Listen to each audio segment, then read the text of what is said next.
শুভ দুপুর। আজকে কড়াইতে রীতিমতো তেল আর ঘি দিয়ে ভিডিওটা আরম্ভ করলাম।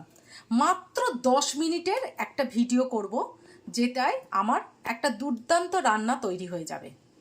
প্রথমে কড়াইতে ঘি আর রিফাইন অয়েল দিয়ে দিয়েছি, এরপরে গরম মশলা দিয়ে দেবো।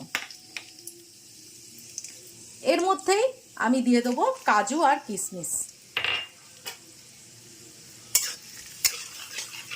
একটু ভাজা ভাজা হবে, বেশি ভাজবো না। তার মধ্যেই দিয়ে দেবো সবজি। কি কি সবজি আছে? মটরশুঁটি, ক্যাপসিকাম, গাজর, পেঁয়াজ, এই 4 রকমের সবজি আমি পুরো দিয়ে দিলাম।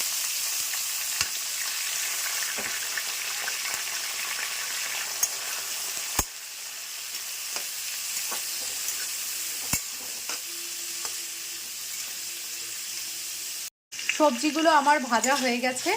এর মধ্যে আমি একটু কাঁচা লঙ্কা দিয়ে দেবো। এখনো পর্যন্ত কিন্তু আমি নুন দিইনি। নুন দিলেই কিন্তু সবজিটা নরম হয়ে যাবে, এই জন্য নুনটা একটু পরেই দিচ্ছি। এইবারে আমার নুনটা দেওয়ার পালা। সঙ্গে একটু চিনিও দেবো, বেশি নয়, 1 চামচ মতো।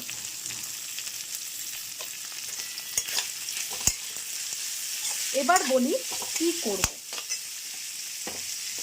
এইখানে আমি বাসমতি চাল একেবারে 80% মতো, 80 থেকে 85% মতো সেদ্ধ করে, মানে ভাত করে যেটাকে বলে, রেখে দিয়েছি নুন চিনি মাখিয়ে।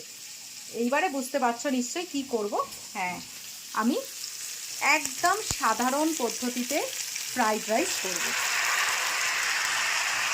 এই চাল ভাত সব দিয়ে দিলাম। 10 মিনিটে এর চেয়ে আর ভালো কিছু হয় না। যেদিনে নিরামিষ থাকবে সেই দিনে এই রাইসটাতে আমি যেরকম আজকে পেঁয়াজ দিয়েছি, সেই পেঁয়াজটা দেবে না। আর যেদিনে নিরামিষ থাকবে না, আমার মতোই করবে। দারুণ লাগে। কি সুন্দর কালারফুল একটা ডিশ তৈরি হলো না? ফ্রাইড রাইসটা একদম নর্মাল একটা ফ্রাইড রাইস, একটু মিষ্টি মিষ্টি হবে, খেতে দুর্দান্ত লাগে। মাত্র 10 মিনিটে আমার কিন্তু রান্নাটা তৈরি। সব কিছু জোগাড় থাকলে না আর কিচ্ছু লাগে না। দারুণ খেতে হয় এই ফ্রাইড রাইসটা।